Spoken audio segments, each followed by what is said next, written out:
말씀의 제목은 거듭난 사람입니다. 한번 따라 하십시다. 거듭난 사람. 옆 사람과 서로 이렇게 쳐다보면서 이렇게 복을 빌어줍니다. 거듭난 사람이 되었으니 복 있게 삽시다.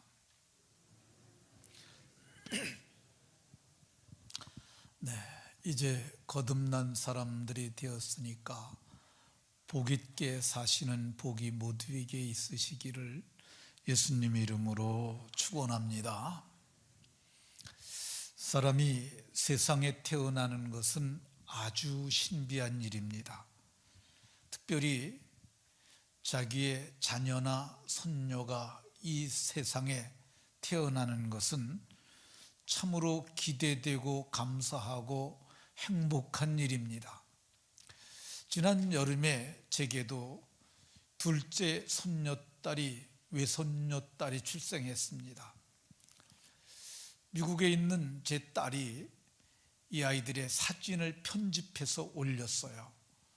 이 제목은 자매 인증입니다. 인스타그램에 올린 사진인데요. 그러니까 제일 왼쪽에 있는 게 이번에 태어난 아이고 그 다음 번이 먼저 태어난 아이. 그러니까 둘째, 첫째, 둘째, 첫째, 둘째, 첫째. 그 사진 3컷을 개인별로 3컷이 이렇게 해서 올렸습니다. 조금 헷갈리시나요?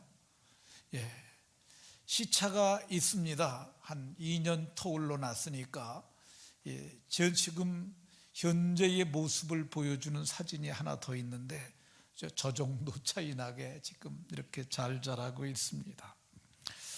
사람이 태어나는 것은 참으로 신비한 일입니다.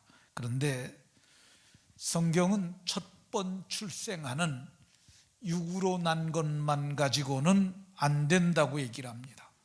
예수님이 육으로 난 것은 육이고 영으로 난 것은 영이니 한 번 더 성령으로 나야 한다고 말씀하셨어요. 바울 사도도 이 갈라디아 교회 성도들을 위하여 그 교회 성도들을 책망하면서 다시 너희를 위하여 해산하는 수고를 하나니, 해산하는 수고, 이번은 두 번째 출생을 위하여 자기가 수고함을 말했던 것을 볼 수가 있습니다. 한 번 더 출생하는 이것을 거듭 출생한다고 그래서 두 번째 출생이라고 이렇게 말할 수 있습니다. 그럼 거듭난다는 것은 어떤 의미냐? 베드로 사도는 23절에서 너희가 거듭난 것은, 너희가 다시 한번 태어난 것은 이렇게 말하고 있는 것 볼 수 있습니다. 이 바울 사도는 거듭남이라는 용어를 사용하지 않고 중생이라는 단어를 썼어요. 중생의 쓰심과 성령의 새롭게 하심, 이거를 거듭남으로 이렇게 말했습니다. 이 중생이라고 하는 말은 우리말 사전에서 보면 크게 두 가지로 나눕니다. 얘기라고 하는 고전에 나오는 얘기인데요, 얘기의 생명을 가진 존재들을 중생이라고 이렇게 말했어요. 또 하나는 불교적 용어로 깨닫지 못한 어리석은 백성들을 중생이라 이렇게 말했습니다. 이 말이 국어 사전의 의미로 이걸 해석하면 안 돼요. 여기서 얘기하는 중생이라는 단어는 한글 사전에 나오지 않는 단어입니다. 이거는 이 헬라 말을 봐야 되는데 헬라 원전에는 팔링게네시스라는 단어가 썼어요. 이게 두 개가 합쳐진 거예요. 팔링이라는 말과 게네시스라는 말이. 이 팔링이라는 말은 다시라는 뜻이 있어요. 다시, 영어로 again이죠. 게네시스라는 말은 출생이라는 뜻이 있어요. 다시 출생하는 것, 그걸 영어로는 그래서 중생을 born again 이렇게 말하기도 합니다. 이 중생이라고 하는 팔링게네시스라는 단어가 예수님께서 이 단어를 마태복음 19장 28절에 쓰셨는데 예수님께서 이 세상에 오실 적에 세상이 새롭게 되어, 새롭게라는 말을 이 팔링게네시스라는 단어를 썼어요. 이 말을 학자들은 세상이 새롭게 변화되는 것이라고 그랬는데, 저는 이 변화됐다는 단어에 동의하지 않습니다. 왜 그러냐면은 여기서 얘기하는 건 어떤 거냐면 새 세상이에요. 새 창조죠. 새로운 창조된 세상을 말한다 할 것입니다.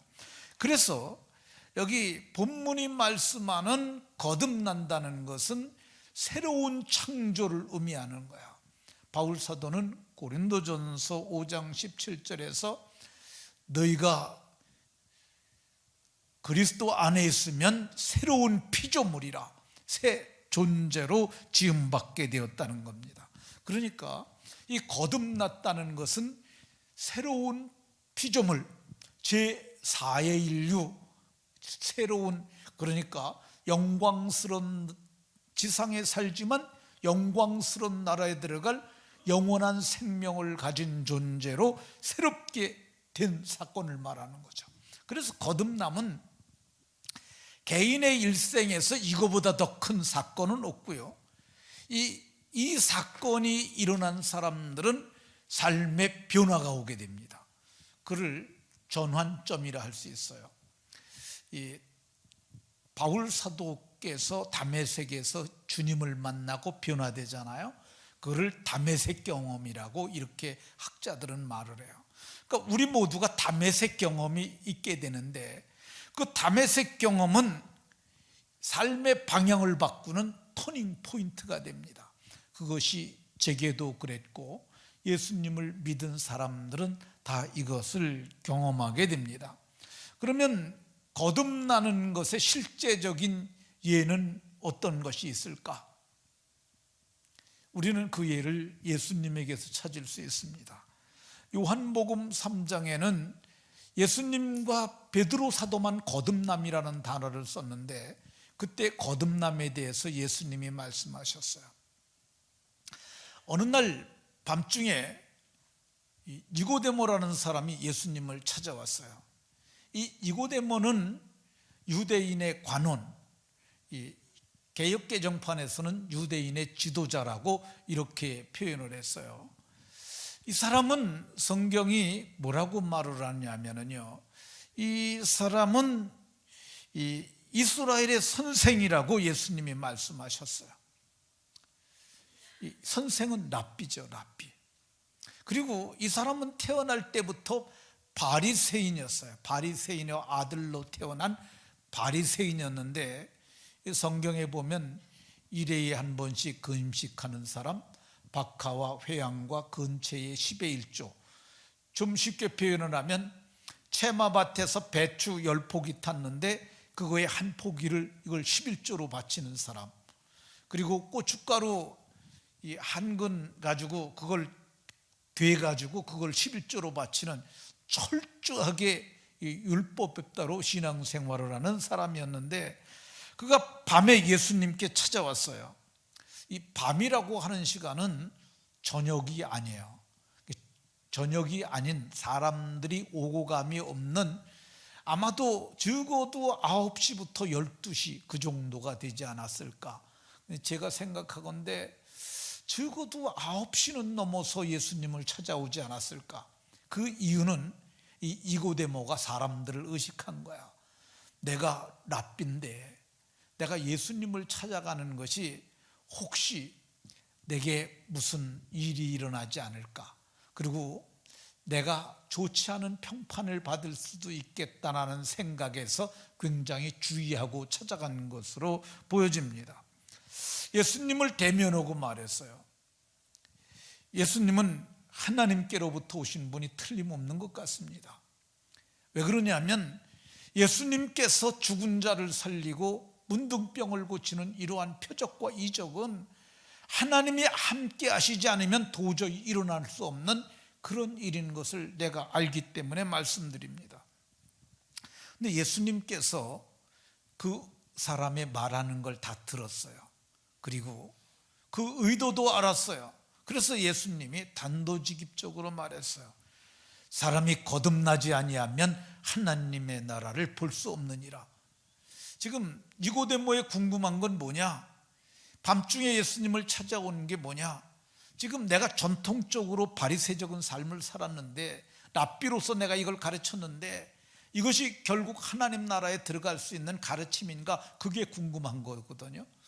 근데 예수님은 거듭나지 아니하면, 근데 그 얘기를 듣고 있던 이 니고데모가, 그러면 내가 어떻게 두 번째 엄마 뱃속에 들어갔다 다시 나온다는 말입니까?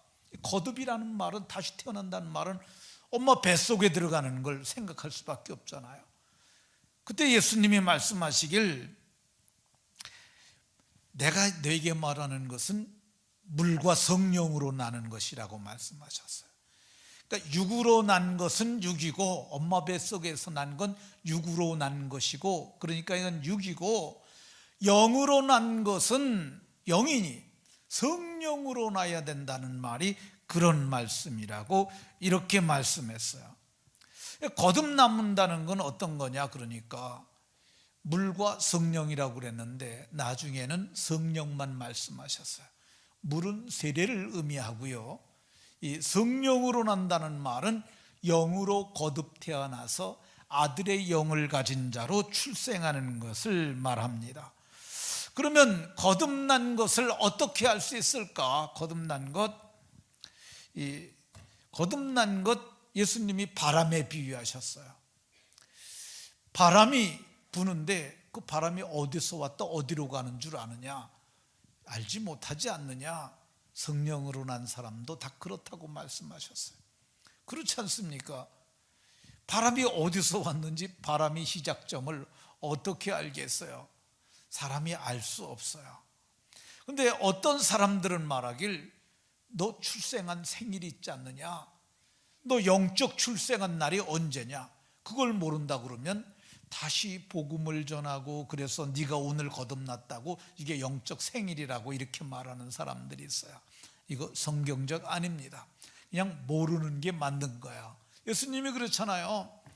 바람과 같다고. 그러니까 언제 났는지 알지 못하는데 성령으로 난 사람들도 다 그렇다는 거야. 근데 언제 태어났는지 알지 못하지만 증거는 확실히 있어요. 바람이 불면 현상이 있어요. 바람이 불면 빨래가 그 방향으로 움직이잖아요. 그렇죠? 이 바람이 불게 되면 곡물의 이삭이 그걸 따라 흔들리잖아요. 마찬가지예요. 성령으로 난 사람들은 성령의 열매를 맺게 되는 줄로 믿으시기 바랍니다. 그럼 이 거듭나기 이전의 상태의 사람들은 어땠을까?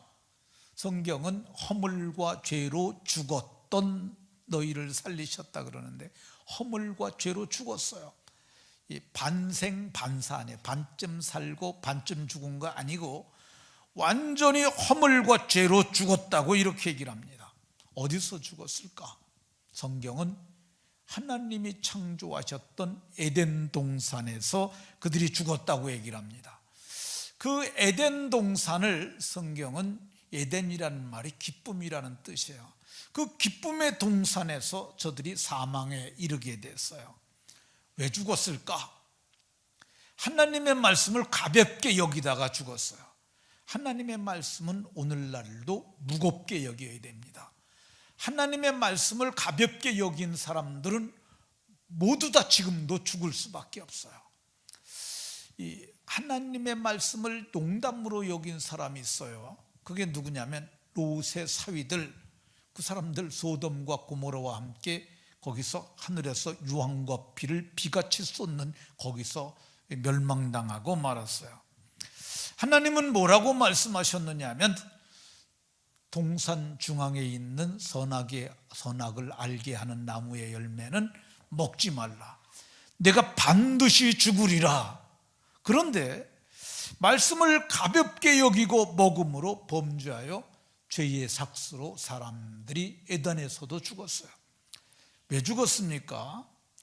하나님의 말씀을 잘못 알았어요. 이 하나님의 말씀을 곡해, 왜곡 이렇게 하는 것은 참으로 위험한 일입니다. 하나님의 말씀을 잘못 해석하는 것을 오석이라고 그래요. 오석. 그러니까 이 오석은 수많은 사람들을 죽일 수 있어요. 그래서 해석하다 모르면 그냥 내버려 두는 거야. 저희 신학교 다닐 때 아주 유명한 교수님이 한 분 계셨어요. 어떤 사람이 그렇게 얘기를 해요. 대한민국에서 저 양반보다 성경만 읽은 사람은 없을 거라고 그러는데, 그 양반이 성경을 시편을 500독을 했다고 그래요. 성경 많이 읽으신 분, 엄청 읽으신 분이세요.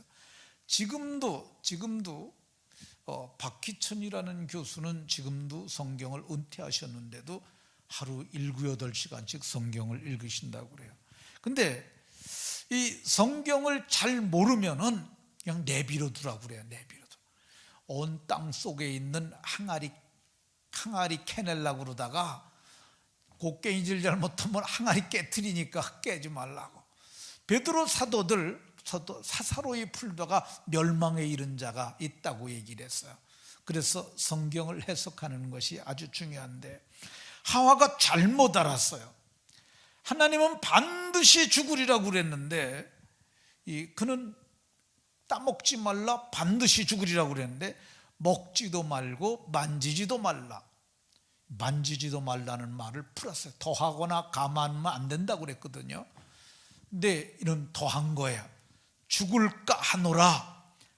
반드시 죽으리라고 그러는데 죽을지 안 죽을지 잘 모르겠는데 죽을까 하노라 이렇게 말씀하셨다고.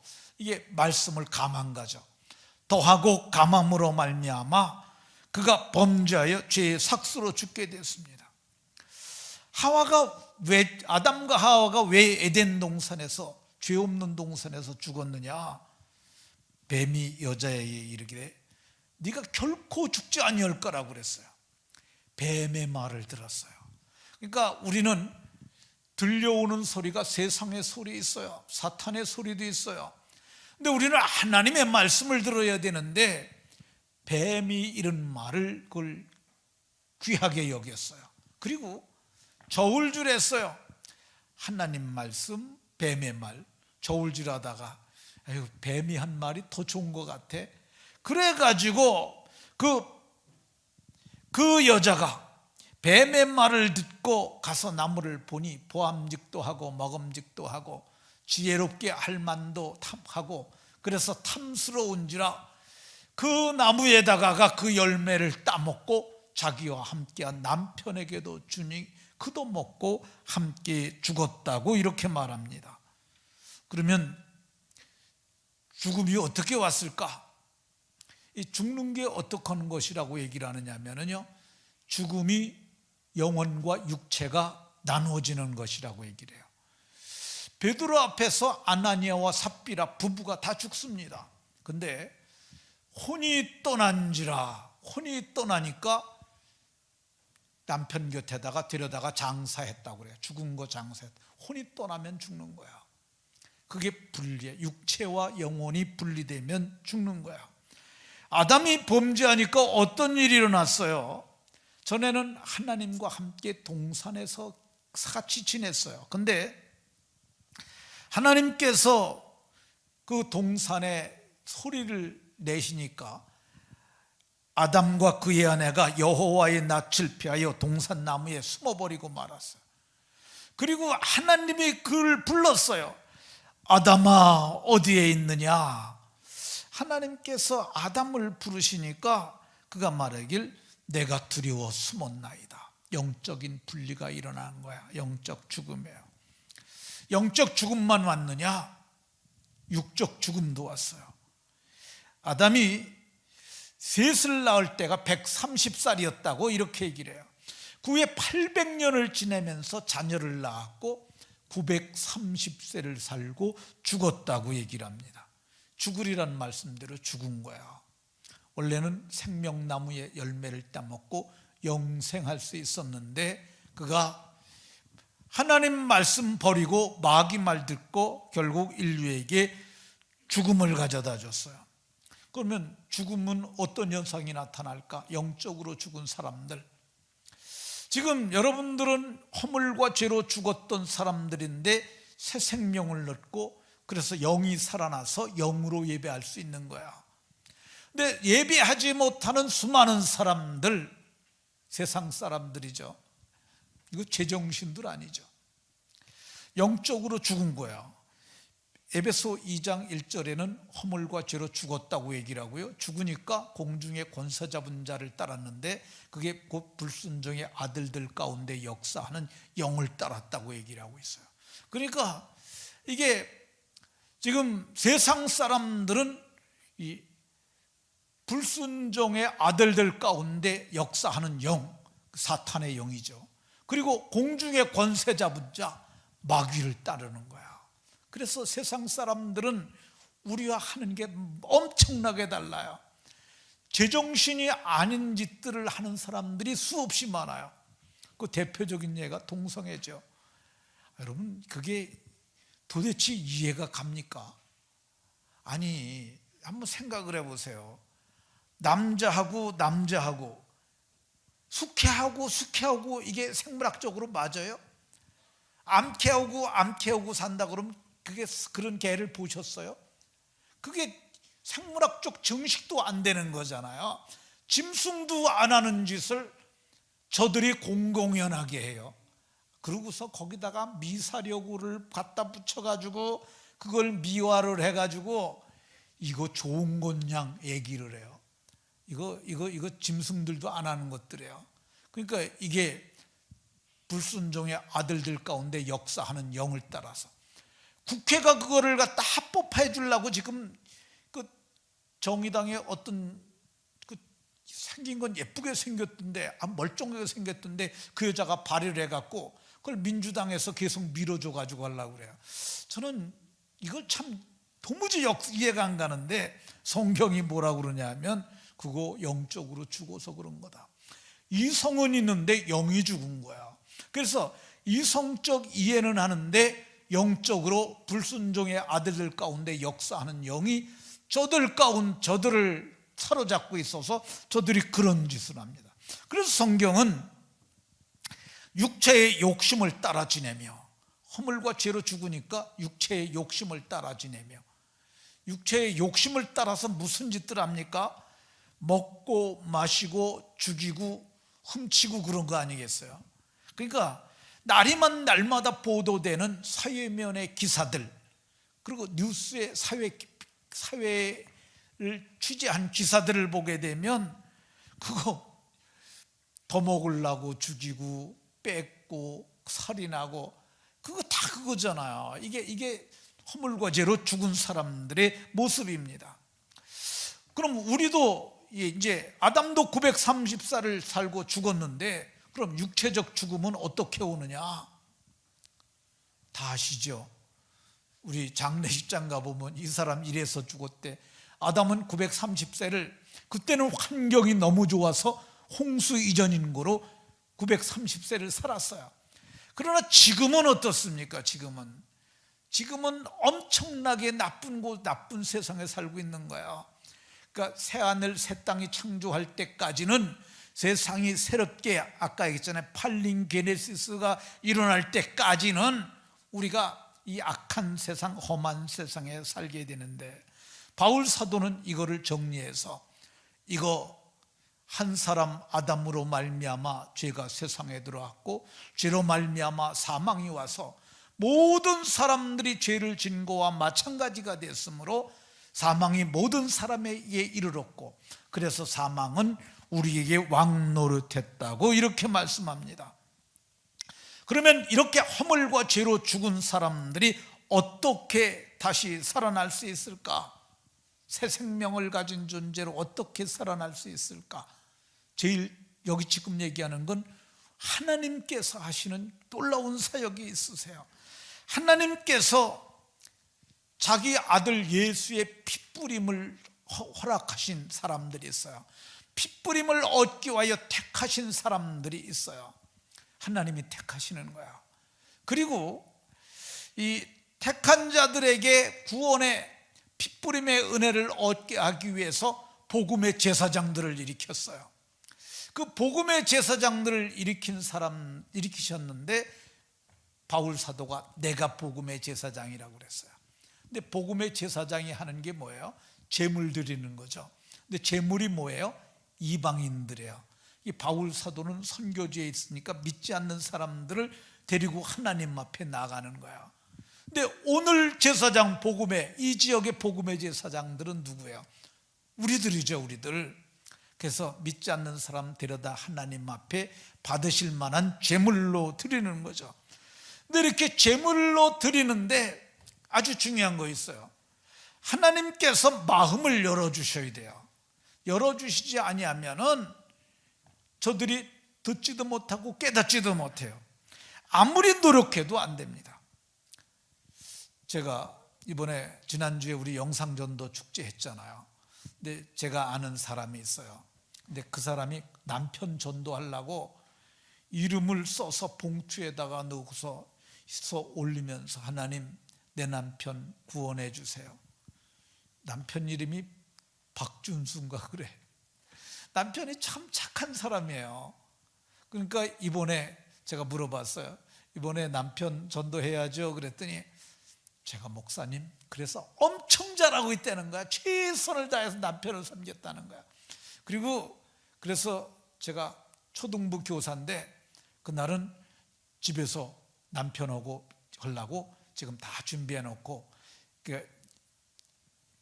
초등부 애들 함께하는 영상 예배하고 그리고 이게 또 어른 예배하는 그때 하려고 그랬다는 거예요. 그래서 제가 기대를 했습니다. 그렇게 열심히 한다니까 얼마나 잘해 줬겠어요. 여자가 남편을 구원하기 위해서 작심을 하고 했으니까. 근데 그 자매한테 제가 물어봤어요. 어떻게 남편이 함께 들었어요? 그랬더니 목사님 못했어요. 왜 못했어? 그랬더니 제가 그렇게 말했는데도 싫대요. 이게 참 안 되는 건 안 되는 거예요. 그렇잖아요. 교회를 데려오긴 너무 힘들잖아요. 그래서 방에서 거실로 나오는데 그걸 안 나오겠다는 거야. 결국은 그걸 못했다고 이렇게 얘기를 했어요. 그러니까 마음을 열어주시지 아니하면 이게 이루어지지 않습니다. 근데 마음을 열어줄 때 그때 성령을 힘입어 복음을 전하는 자들이 있어야 돼요. 이 성령을 힘입어 복음을 전하는 자들이 이런 공동체가 할 적에는 제가 지금 성령을 힘입어 복음을 말하는 거죠. 또 여러분들이 형편이 여의치 못해서 이제 여러분들이 찾아가서 제가 했던 복음을 말하면서 여러분들이 할 땐 여러분들이 성령을 힘입어 복음을 전하는 자들이 되는 거죠. 이때 마음을 열어주시게 되면은, 주께서 마음을 열어주시게 되면 어떤 일이 일어나느냐? 놀라운 일이 일어나는데 그게 대속이에요. 우리가 택하신 자들이 성령을 힘입어 복음을 전해야 될 내용이 뭐냐? 대속의 비밀을 말해야 돼요. 예수님이 나를 대신하여 십자가에, 우리를 대신하여 십자가에 죽으신 대속을 알게 해야 돼요. 그러니까 대신 속죄한 것을 깨달으면은 죄사함을 받게 되기 때문입니다. 우리가 대속을 말할 때 반드시 말해야 될 게 하나 있는데 대속의 제물이에요. 대속의 제물은 예수님이시죠. 베드로 사도는 오늘 우리가 봉독한 본문에서 은이나 금같이 된 것, 그런 거로 된 것 아니고 오직 금없고 점없는 예수 그리스도의, 점없는 어린 양 같은 그리스도의 보배로운 피로 된 것이라고 이거 말했어요. 그러니까 성령을 힘입어 복음을 전하는 자는 예수의 피로 죄사함을 받는 걸 말해야 되는데, 열린 마음에 복음이 들려지는 순간 이게 깨달아지는 거죠. 복음을 듣고, 구원의 복음을 듣고, 에베소 1장 13절에서 바울 사도가 그렇게 말해. 듣고 그리고 믿어서, 그러니까 듣는 것이 선행되고요, 그 다음이 믿는 건데, 복음을 듣고 그 안에서 깨달아짐으로 믿는 거야. 깨닫는 과정이 있어요. 깨달아서 믿고, 그리고 약속의 성령으로 인치심을 받는 이 놀라운 사건, 이거 신비죠. 그러니까 믿는 그 순간 우리가 한 건 뭐야? 믿는 것밖에 없는데 그때 약속의 성령으로 인치심을 허락하시고 그때 양자의 영을 허락하세요. 양자의 영이 우리에게 들어오는 그 순간 우리는 자녀의 명분을 얻게 되는데, 이때 놀라운 일이 하나 더 일어납니다. 핏부림을 얻기 위하여 택하심을 받은 자들이 어린 양의 보배로운 피가 내 죄를 속한다는 것을 깨닫는 순간 마음에 핏부림이 일어나요. 우리 마음에 피가 뿌려지는 거야. 근데 이 피가 어떤 피냐? 생명이 피에 있는 거야. 다음 요절, 생명이 피에 있어요. 근데 이 피가 어떤 피냐? 하나님의 피예요. 하나님의 피가 우리 마음에 뿌려진 거야. 이 마음이 보배로우신 예수의 피예요. 이분들이 영생하시는 분들이에요. 그러니까 영생하시는 분들, 하나님의 아들 예수 그리스도의 핏부림을 통해서 우리 속에 피가 들어오는데, 우리가 피가 생명이라고 그랬잖아요. 우리 속에 생명이 들어왔는데 그게 영생하는 피예요. 영생하는 피가 들어온 그 순간 우리는 영생을 얻어요. 그래서 아들을 믿는 자는 영생이 있고, 요한복음 5장에서는 영생을 얻었고, 우리가 이 땅에서 이미 영생을 얻은 거야. 이런 사람들을 베드로 사도가 믿음의 결국 영혼의 구원을 받은 것이라고 이렇게 말하고 있는 걸 볼 수가 있습니다. 그러면 영혼을 구원을 받아 영생하는 자는 어떤 일이 일어날까? 베드로 사도가 오늘 17절에서 그렇게 말을 해요. 외모로 보지 않고 각 사람의 행위대로 심판하시는 이를 너희가 아버지라 부른즉, 외모로 보지 않고 사람을 심판하시는, 중심을 보시고 심판하시는 일을 우리가 아버지라 그러는데, 이 모든 사람을 심판하시는 분이 하나님이세요.